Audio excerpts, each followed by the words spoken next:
Let us now describe the basic elements of a quantum network. We have the physical medium that enables the transmission of quantum information, that is, the quantum channel. We have the device that allows to extend the reach of direct connection links, that is, the quantum repeater. And finally, we have the device in charge of performing the quantum information processing for the user. We call it the end node or quantum node. The role of the channel is to transmit quantum information between adjacent nodes, be it end nodes or quantum repeaters. Although there are some intriguing alternatives like cargo ships that have been proposed, in practice two types of channels are used: free space channels and fiber optical channels. Free space channels have smaller losses but are normally restricted to line-of-sight scenarios and can be severely affected by daylight. Fiber optical channels have high losses. Transmissivity, as we've already said, scales exponentially with distance. But they have the huge advantage that they are already deployed. Quantum information can be transmitted over the very same fiber optical channels used by the telecom companies. The quantum internet might very well use both types of channels for different situations. In any case, physical channels always introduce a certain amount of loss and noise. The former mostly affects the rate at which protocols can be performed. The latter needs to be overcome either via error correction or via entanglement distillation. Both impose additional requirements on the quantum information processing capabilities of the nodes. That is, the necessary quality of the quantum memory and gates at the end nodes depend on the noise in the channel.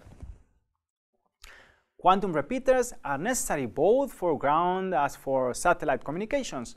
Notably, in ground communications, the transmissivity of fiber optical channels scales exponentially with distance, and without quantum repeaters, endpoints in the network cannot exchange quantum information.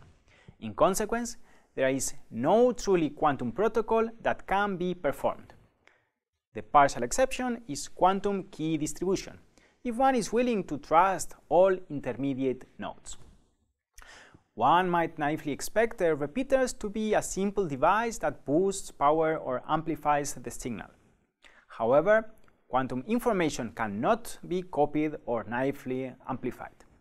Hence, quantum repeaters rely on different paradigms than their classical analogs.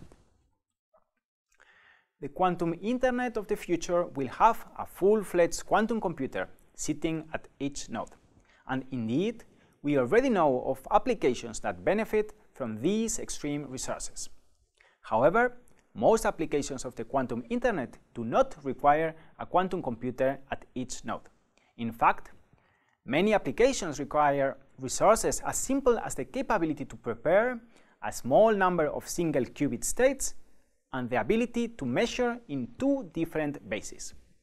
Errors in preparation, noise in the channel, all are dealt without quantum error correction, but by purely classical post-processing. This means that, at least for these applications, the threshold fidelities and coherencies required are much lower than those necessary for performing interesting computations with a quantum computer.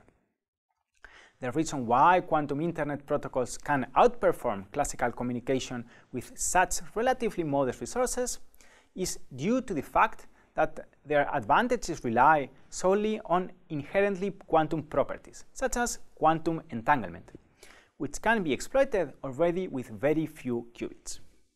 It is fundamentally impossible to replicate the properties of entanglement using classical communication. In contrast, a quantum computer must feature more qubits than can be simulated on a classical computer in order to offer an advantage.